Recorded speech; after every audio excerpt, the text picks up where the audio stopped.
Bald. That's what they called her, right as the clippers were already screaming, right as hands forced her shoulders down and the first strip of hair slid off her scalp and hit the concrete. Someone laughed, someone swore, someone whispered, "This is illegal," and nobody stopped it. The buzz cut through the air like a chainsaw through bone, fast, angry, unstoppable, and for a split second you thought, someone will die here. Not later, not metaphorically, right now. She didn't scream.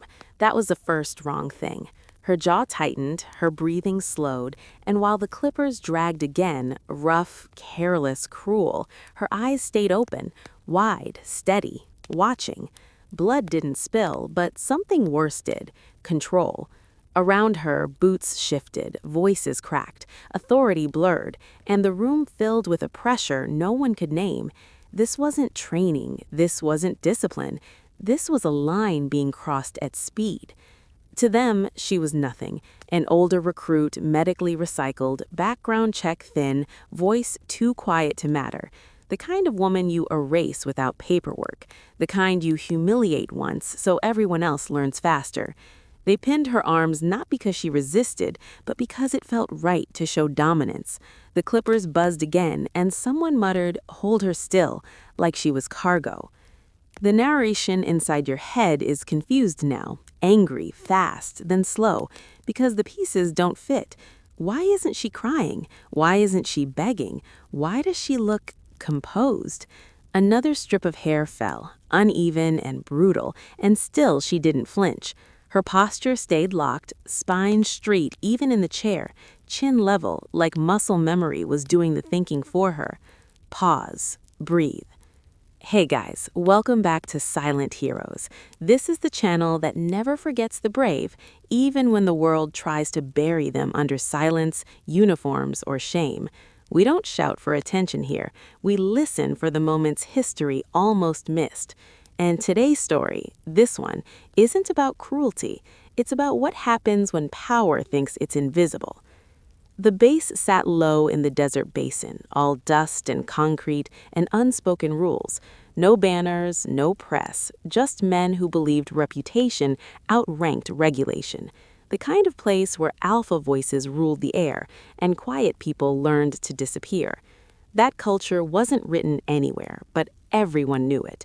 Earn your space or get crushed by someone louder.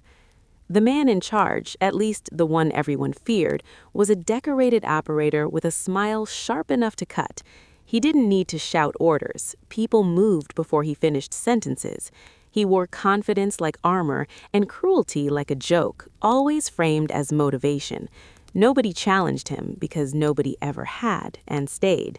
She arrived days earlier with no insignia, no escort, no rank visible, just a clipboard and a visitor badge that said observer. Heads turned once, then forgot her. Mid-40s, athletic but not imposing, hair tucked into regulation netting. She looked like paperwork in human form, exactly the kind of person this place would eat alive. From the first briefing, she stayed quiet. Too quiet. She took notes while jokes flew over her head like shrapnel. Someone asked if she was there to count feelings. Someone else laughed about pronouns. She didn't react, didn't defend herself, didn't complain. That made them bolder. Silence always does. They started small. Extra duties, missed rotations, gear checks done out loud so everyone could hear the sarcasm. "You good back there, ma'am?" delivered with a grin that dared her to respond. She never did. Just nodded, just wrote, just watched. And that somehow made it worse. The base rewarded aggression, not restraint. Every unchecked insult tightened the leash around her, and every bystander who looked away added weight. This is where the audience thinks they know the story. Another abuse case, another lesson in what happens when power goes unchallenged. You brace yourself for survival, not justice. But something is off. She moves like someone who knows where danger comes from. She stands like someone who's held worse lines under worse fire. When ordered into a drill she shouldn't legally join, she executes it clean. No panic, no hesitation. Eyes forward, sector cleared. The room feels it. The alpha leader feels it. He laughs it off, louder than necessary, calls her names meant to shrink her, grandma, deadweight, gendered slurs wrapped in humor. The crowd follows his lead because that's how hierarchy works. If the top laughs, everyone laughs. If the top humiliates, humiliation becomes policy. The shaving wasn't spontaneous. It was escalation, a punishment dressed up as correction, a spectacle meant to warn everyone else. When the clippers came out, the room froze. Nobody ordered a stop. Nobody asked for clearance. Fear does that. It turns witnesses into furniture. Hair fell in clumps, rough and uneven. The net was ripped away. Someone gagged, someone turned their head, and through it all, she stayed still. No tears, no shaking, just a slow inhale through the nose, a controlled exhale through the mouth, box breathing, tactical calm, learned somewhere that didn't issue clipboards. That's when the doubt creeps in, quiet, uncomfortable. She's not reacting like a victim. Her eyes lift briefly and meet his, not pleading, not defiant, measuring, the kind of look that counts seconds and outcomes. The clippers stop. Silence crashes down hard enough to hurt. He thinks he's won. He thinks dominance looks like this. She speaks once, soft, flat, 5 words that don't need volume. You just ended your career. No shouting, no threat, no explanation, and somehow that lands heavier than any scream. The room doesn't breathe. Nobody laughs. The alpha smile slips, just enough to notice, enough to scare. She stands when they release her, picks up the hairnet from the floor like it matters, walks out without asking permission. Behind her, the base stays frozen, suspended between what it believes and what it just felt. No one follows, no one stops her. Something is very wrong here, and nobody knows what it is. The punishment didn't stop after the clippers fell silent. That was just a message. What followed was the system closing ranks, tightening slowly, deliberately, like a fist you don't see until it's already around your throat. She was reassigned without explanation, not removed, worse, kept visible, always present, always sidelined, a warning that didn't need words. They put her on labor rotations no one else touched, heat-heavy, mindless, endless. Inventory crates under corrugated steel roofs where the air turned thick and wet. Cable sorting in silence while drills echoed outside. No cover, no shade, no relief rotation. When she asked once, just once, about schedule compliance, the answer came sharp and loud. You don't set tempo here. And everyone heard it. Anger rises here. Hot, immediate. Because no one objected. Not one voice said stop. Not one hand went up. She moved through the days like a ghost with a shaved head, scalp raw under the sun, eyes forward, mouth closed. Recruits looked at the ground when she gasped. Instructors avoided eye contact. Silence became policy. You could feel it, how humiliation spreads faster when it's shared quietly. The audience feels it too now, that sickness, that rage that has nowhere to go. They laughed again, not loudly, carefully. Side comments, half smiles, a joke about regulation grooming taken seriously, another about how some people can't hack real pressure. Each one landed because no one stopped it. Abuse doesn't need volume when it has permission. She was alone, or so it looked. Narration slows here, drops low, because something strange starts happening. Logistics officers began double-checking manifests that had already been signed. Radios crackled longer before responses came through. A contractor froze mid-step when she walked past, then nodded, quick, almost unconscious. A senior medic paused during rounds, looked at her head, then at her face, then away, jaw tight. Nothing obvious, nothing you could point to, but something had shifted. Still, the punishment escalated. During a night drill briefing, the alpha leader called her out again, loud this time. Observer wants to learn? Fine, you're on exposure duty. Murmurs. That assignment wasn't standard. No safety officer signed off. She didn't protest, just stepped forward. The room watched her back straighten, watched her shoulder settle, that same wrong calm. They ran the drill hard, Louder commands, faster turns. She lagged once, intentionally it seemed, and he pounced. "You slowing us down now?" Shouting, spittle, rage disguised as authority. He pushed closer, invading space, daring her to react. She didn't blink, didn't lower her gaze. That's when the audience starts shouting inside their own head. Say something, do something, fight back. But she doesn't, and it makes everything worse. Afterward, she was ordered to clean equipment alone long after lights out. The base quieted, boots faded, generators hummed. She worked under a single floodlight, hands steady, movements precise. From a distance, she looked small, breakable, exactly how they wanted her to look. Except the cameras started adjusting. No announcement, no warning. One by one, red indicator lights blinked on across the compound. Systems that hadn't been active during training cycles suddenly were. Access points logged entries again. Someone, somewhere, was watching. The audience feels it now, that itch between the shoulders. Why now? The shaving returned in whispers before it returned in action. She still looks out of regs, needs to learn, can't have standards slipping. The alpha leader didn't order it immediately. He let it hang, let the idea spread. That's how power tests loyalty, by seeing who anticipates cruelty without being told. When it happened again, it was worse. This time there was no chair prepared, no pretense of correction, just hands, rougher now, faster. The clippers came out like a joke that had gone too far to stop. Someone protested, quietly, but the sound drowned in shouted approval. Hold her, make it clean, she wants attention. This is where narration spikes, fast, angry, because it's unbearable. Her scalp was already raw. The clippers tore over skin that hadn't healed. She winced, just once, just enough to remind everyone she was human. That small crack did more damage than screaming ever could. Someone cursed. Someone else laughed to cover the sound. Hair fell again, patchy, cruel, unnecessary. And then authority slipped.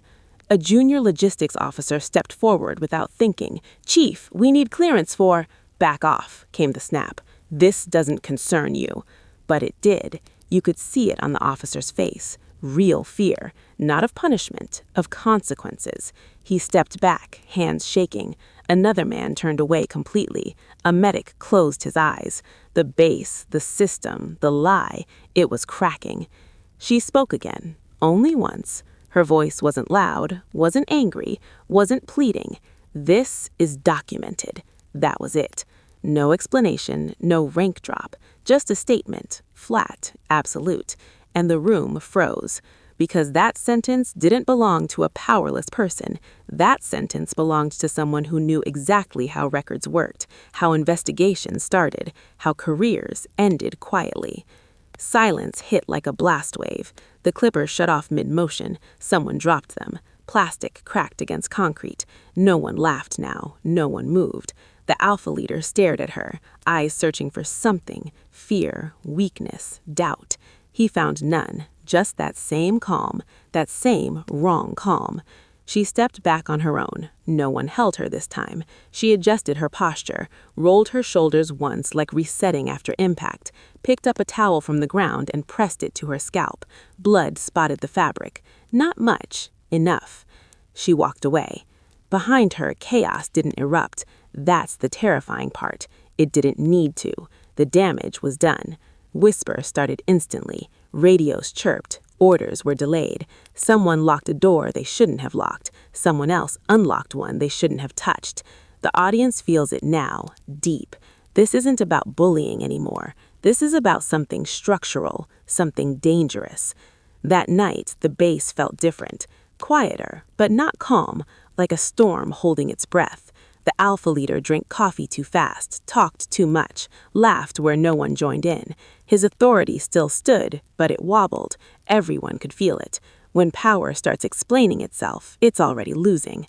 She didn't sleep in the barracks, wasn't assigned anywhere, just disappeared into the edges of the compound, and no one stopped her. No one checked her badge. No one asked where she was authorized to be. Systems that had rejected her all week suddenly didn't. Senior personnel grew nervous without knowing why. A base administrator shredded paperwork that didn't need shredding. A communications chief rerouted channels just in case. A visiting officer arrived unannounced, stayed 10 minutes, left without speaking. No one knew what it meant. Everyone knew it meant something. And the audience understands now fully, viscerally. This wasn't a threat. It wasn't revenge. It was a correction already in motion. By morning, nothing looked different. The sun rose, drills resumed, orders were barked. But the air was heavier. Every command echoed longer.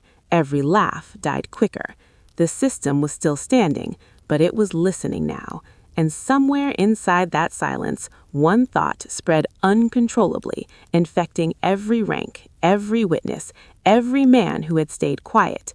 This is no longer a normal story. The morning light hit Camp Sentinel differently this time.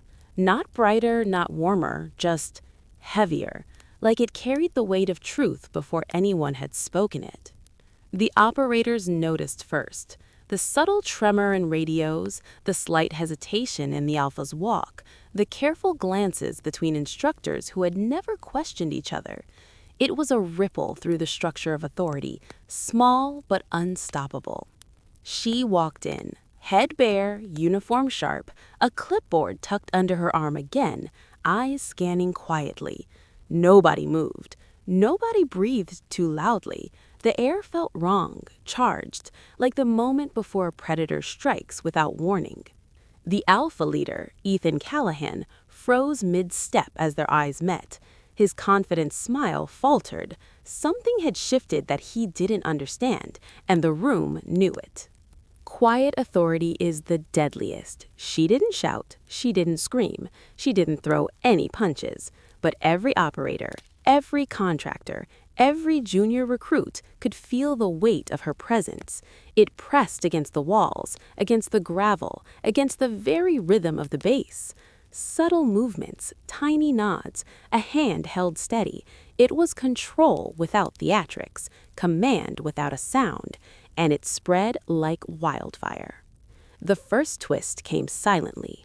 Rear Admiral Catherine Monroe arrived without announcement. No convoy, no sirens, no fanfare. Her boots crunched against gravel as though she were part of the dust itself. The Alpha, Callahan, caught her first glimpse, and for the first time in 15 years, he felt small.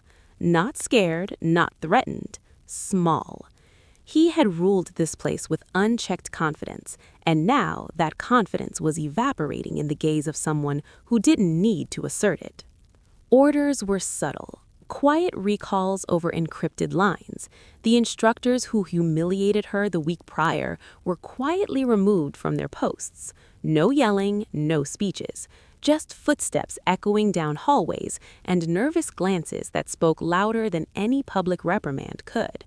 The base itself seemed to bend, realigning without explanation, the hierarchy inverted with surgical precision. And through it all, she watched. Calm, collected, present, always present. Then came the ultimate reveal.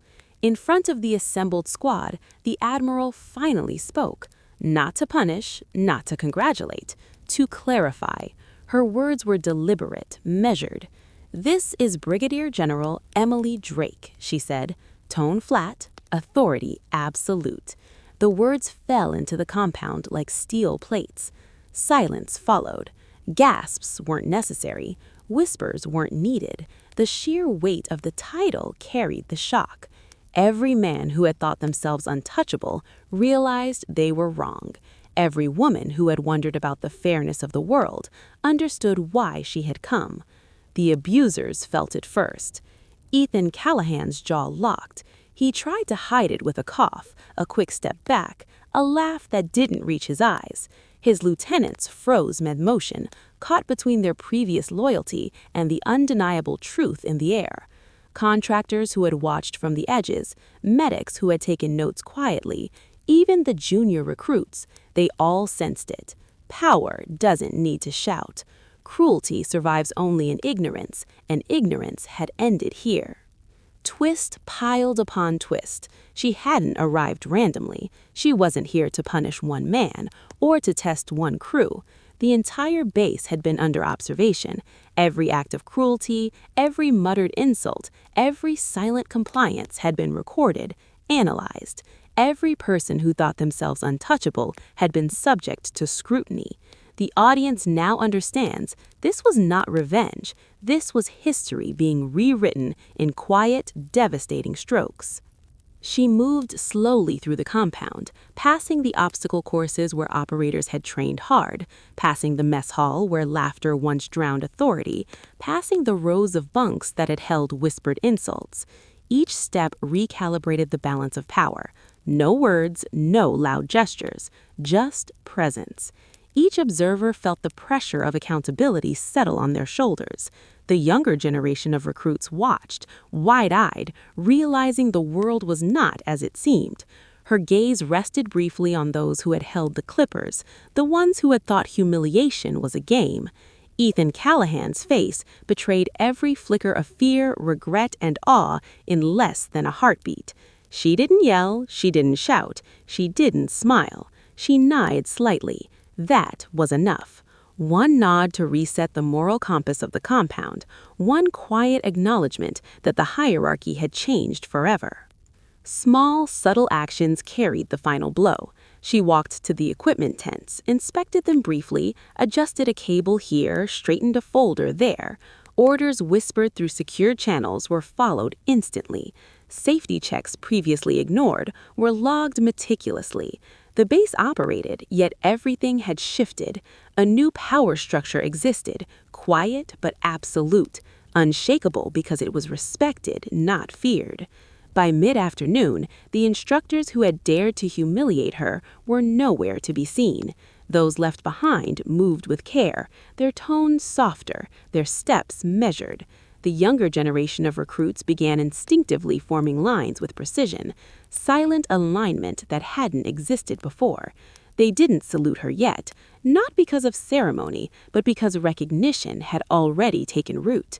The audience begins to feel it. The lesson isn't in noise. The lesson is in observation, in presence, in understanding that every action carries weight.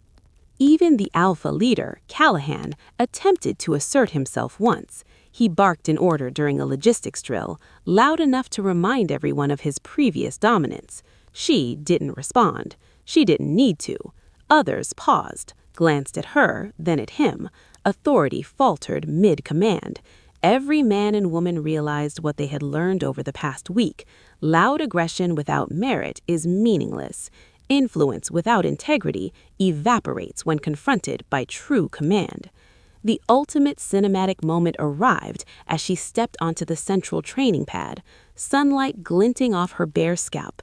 The camera of the mind sees it, a halo of gold dust in the dry desert air, operators frozen mid-motion, all eyes drawn to one figure who doesn't need to shout to bend reality. The audience feels the chill. Power is silent, unmistakable, eternal. Humiliation dissolved in the light of competence, authority reshaped in the quietest way possible. By evening, the compound operated normally on the surface. Drills continued, mess hall chatter resumed, quieter, more respectful, but beneath it, the current had changed irrevocably. New alignments had formed. Recruits glanced at each other, waiting for signs, searching for cues, suddenly aware that the world was larger than the rules they had memorized.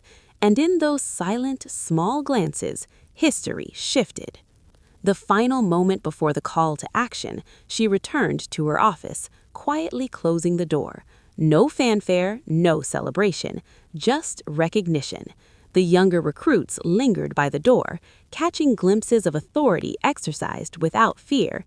Instructors straightened their backs instinctively. The alpha, still reeling, drank water too fast. And the audience, wide-eyed, realizes the magnitude.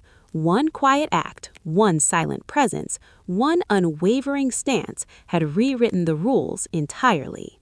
And now, if this channel, Silent Heroes, can inspire you in the smallest way, if it can light a spark of understanding about courage, authority, and integrity, please hit subscribe, tap like, and leave a comment below telling us where in the world you are watching from, because your voice, your engagement, your recognition is what fuels this journey.